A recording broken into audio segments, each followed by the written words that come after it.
ইভিনিঙৰ পৰা ষ্টাৰ্ট কৰিছোঁ আৰু গৈ আছোঁ মঙলদৈ নাট্য মন্দিৰ। আজি তাত এখন ধুনীয়া নাট হ'বলৈ গৈ আছে, য'ত মোৰ দাদাই অভিনয় কৰিছে। নাটকখনৰ নাম হৈছে পথৰু ঘাটৰ ৰণ। পথৰু ঘাটৰ ৰণৰ কাহিনী সকলোৱে জানে ন, আমি কিতাপতো পাইছিলোঁ। আজি সেই কাহিনীটোৰ ওপৰত নাটখন হ'বলৈ গৈ আছে। যিহেতু মোৰ দাদাই এক্টিং কৰিব, সেইকাৰণে মানে চাবলৈ মই বহুত এক্সাইটেড হৈ আছোঁ। এতিয়া ধুনীয়া বতৰ কৰিছে, আজি বতৰটো ঠাণ্ডা পৰিছে আৰু বৰষুণ কিনকিনাই দি আছে। আমি আহোঁতে বৰষুণ নাই, এতিয়া ইমান ধুনীয়া দিছে বৰষুণ।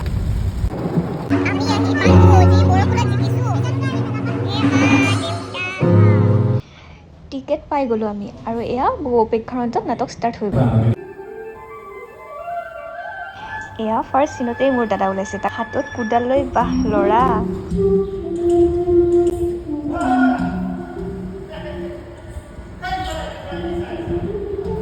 আমাৰ ইয়াকো ধুনীয়া গানো গায় দেই।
সম্পূৰ্ণ 1 ঘণ্টা 30 মিনিট আপোনালোকক পথৰু ঘাটৰ সেই বিশেষ ইতিহাসৰ দিনটোলৈ উভতাই লৈ গ'ল।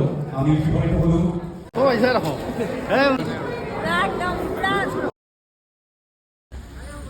লাষ্ট আহি পালোঁ ঘৰ।